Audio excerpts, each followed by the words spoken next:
ماښام چې کله موږ روټۍ ته کینو روژه ماتي په ټیم کې هر سړی په لوښو باندې راولېږي، خو دا چا خیال نه دی کړی چې د غریب دا کم مزهدار خوراک ما پخ کړی دا به هغه خوړلی که نه بیا خوړلی. کله کله که ستاسو خیر وي په دې ګاونډ کې د زنانه راولګي که نه ښایسته خوراک یې دی پخ کړی که نه نو په لوښي کې هغه بېکاره خوراک ورته د ګاونډي له ویسي چې کېدی شي هم پکې ښه خوراک راکړي. کله کله داسې هم کوي. زما ورونو چې هغه راځي مخکې ما د دې نه دا خره ده چې زه یې په خپله باندې ویسم چې زه یې ونه بیا وروسته په لوښي ګارتم د هغې په بدل کې د هغې نه ښه دانه نه شي زه یې ونه مخکې ویسم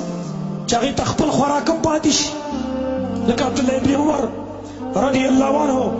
هغه وایي مۍ ته زړه شوی مۍ نه میلاوېده په مدینه کې مۍ نه میلاوېده څه موده پس مۍ میلاو شو چې مۍ میلاو شو خوړې او دا وایي د بیمارۍ نه لږ روغ شوی نو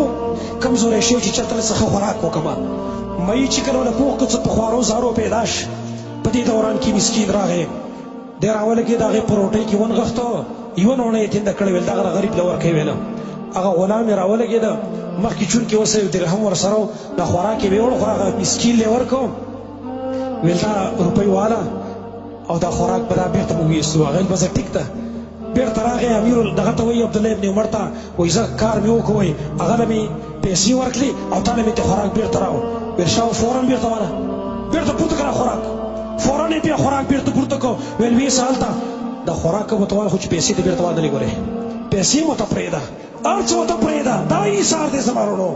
هسې زما وروڼو په دې رمضان کې د ایثار ماده پیدا کړو بل انسان په ځان باندې غوره کړو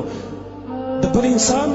دغه صورت چې کوم دی موږ پوره کولی شو موږ بیا پوره کوو. الله رب العالمین نه سوال دی چې الله رب العالمین موږ کې د ایثار ماده پیدا کړي. الله رب العالمین زموږ دا روژې قبولې کړه موږ له توفیق راکړه چې داسې اعمال وکړو چې ته پرې رانه خوشحاله شي. اقول قولي هذا واستغفر الله لي ولكم ولسائر المسلمين.